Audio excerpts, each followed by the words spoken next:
Prime time it 9ಗೆ ಸ್ವಾಗತ. ನಾನು ವಿದ್ಯಶ್ರೀ. ಮೊದಲಿಗೆ ಹೆಡ್ಲೈನ್ಸ್.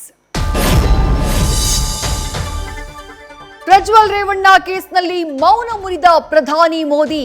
ಕೇಸ್ನ ಹೊಣೆ ರಾಜ್ಯ ಸರ್ಕಾರದ್ದೇ ಅಂತ ಪ್ರತ್ಯಸ್ತ್ರ.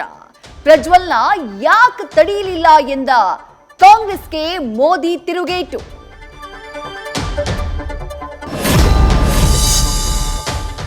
ದೇವರಾಜೇಗೌಡ ಆಡಿಯೋ ರಿಲೀಸ್ ಬೆನ್ನಲ್ಲೇ ದಳಪತಿ ಸಿಡಿಗುಂಡು. ಕ್ಯಾಬಿನೆಟ್ನಿಂದ ಡಿಕೆಶಿ ವಜಾ ಮಾಡುವಂತೆ ಆಗ್ರಹ. ಸಿದ್ದರಾಮಯ್ಯ ಇನ್ವೆಸ್ಟಿಗೇಷನ್ ಟೀಮ್ ಅಂತ ದಳಪತಿ ಡಿಚ್ಚಿ.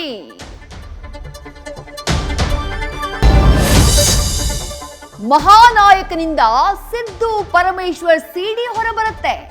ಈಗಲೇ ಮಹಾನಾಯಕನನ್ನ ತಡೀರಿ ಎಂದ ರಮೇಶ್ ಜಾರಕಿಹೊಳಿ. ಕಾಂಗ್ರೆಸ್ ವಿರುದ್ಧ ಮುಗಿಬಿದ್ದ ಕೇಸರಿ ಪಡೆ. ಚುನಾವಣೆ ಮುಗಿದ ಮೇಲೆ ವಾಪಸ್ ಬರ್ತಾರಾ ಪ್ರಜ್ವಲ್? ಪ್ರಜ್ವಲ್ ಮೈತ್ರಿ ಅಭ್ಯರ್ಥಿಯಲ್ಲ, ಜೆಡಿಎಸ್ ಅಭ್ಯರ್ಥಿ ಎಂದ ಎಚ್ಡಿಕೆ.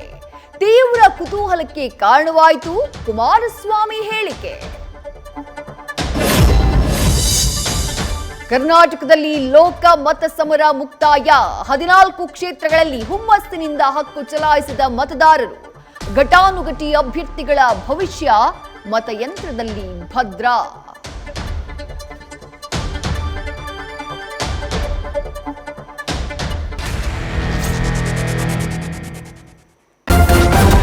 ನ್ಯೂಸ್ ಫಸ್ಟ್, ನಿರ್ಭೀತಿಯಿಂದ ನಿಮ್ಮ ಪರವಾಗಿ.